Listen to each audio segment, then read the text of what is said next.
मेरे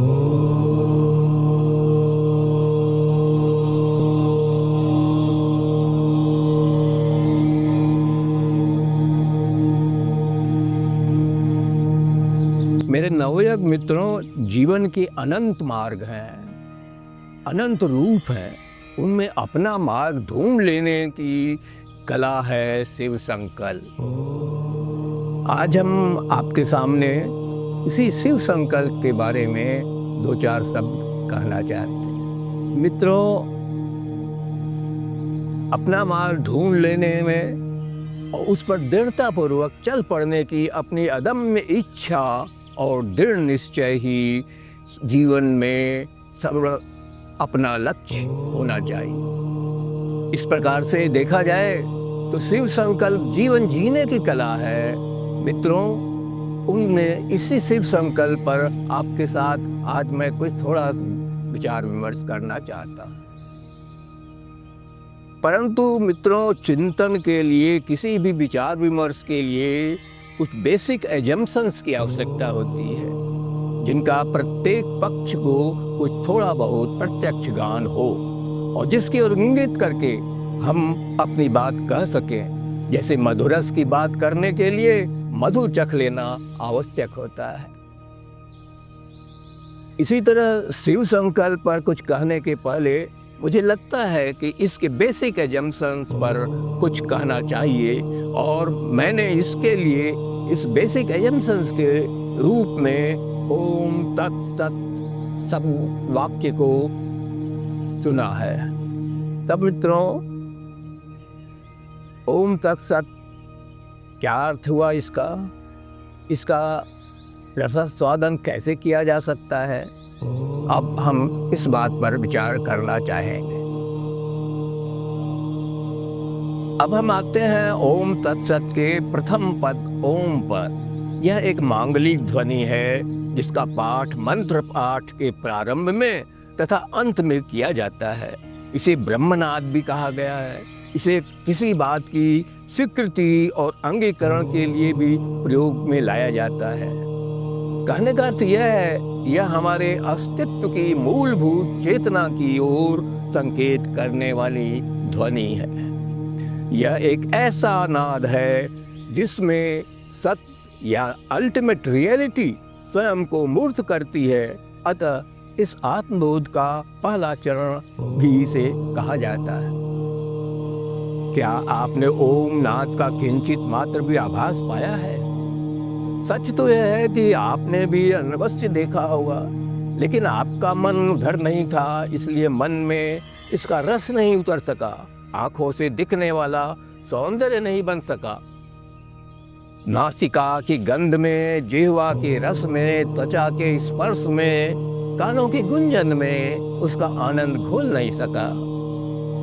रविंद्रनाथ टैगोर ने लिखा है, When lotus blossomed, my mind was staggering and I knew it not. अब आवश्यकता इस बात की है कि जब भी वह कौंधे या ध्यान पूर्वक सुन ले, मनोयोग पूर्वक देख ले।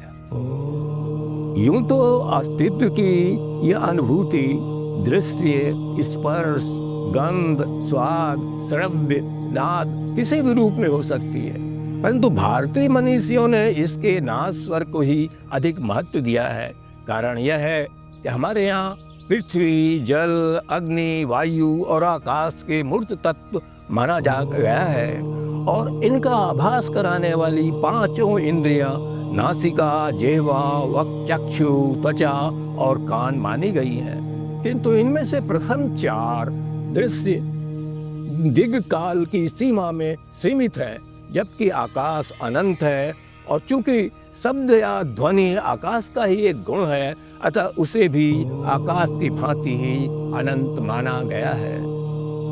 अतः ध्वनि या नाद को सभी से विशिष्ट रूप में माना गया है। इसीलिए संगीत की आराधना का हम सर्वोत्तम विधान कहते हैं।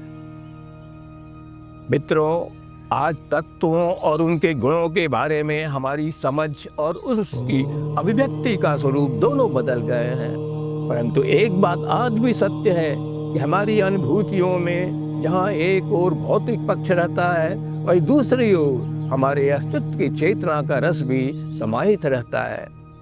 हमारा सौंदर्य बोध और जीवंतता का बोध भी सम्मिलित होता है। थोड़ा बहुत मनोयोग पूर्वक देख ले, पर हमारे अस्तित्व के रस का बोध हमें हो सकता है, और यही वह प्रस्थान बिंदु है जहाँ से चलकर हम जीवन को अर्थ दे सकते हैं। अब एक छोटा सा उदाहरण देता हूँ, शायद आपने भी अनुभव किया होगा। मान लीजिए किसी अमराई में आप अकेले खड़े हैं, मन में कोई उद्विग्नता नहीं है, तभी घने बादल छा जाते हैं, दिशाएं तिमिराच्छन्न हो जाती हैं। वर्षा के तीव्र प्रवाह में वन, अंबर, मेघ और स्वयं वर्षा के जल बिंदु अपना स्वरूप खो देते हैं, एक दूसरे में ओतप्रोत हो जाते हैं। उस समय आप भी स्वयं को उसके चैतन्य स्वरूप में समाहित कर लें तो एक गूंज, एक नाद सुन सकते हैं। यह नाद आपके पृथक चैतन्य को स्वयं के अस्तित्व में समाहित कर लेता है। अब हम इस नाद को शिव स्वरूप कहें तो कोई अतिशयोक्ति नहीं होगी। ओम इसी शिव भाव को अव्यक्त करने वाली ध्वनि है। मांडूक उपनिषद में ओमकार ध्वनि की एक व्याख्या मिलती है। यह सारा अस्तित्व आत्मा अध्यक्षर ओमकार है। यह पद 3 मात्राओं अकार, उकार और मकार के मिलने से बना है। इनमें अमात्रक चतुर्थ स्थान के मिलने से जो नाद बनता है वही अद्वैत शिव है। भूतकाल, वर्तमान काल और भविष्य काल, यह सब कुछ ओम नाद ही है, और इसी त्रिकाल से परे भी जो कुछ है वह शिवत्व ओम ही है।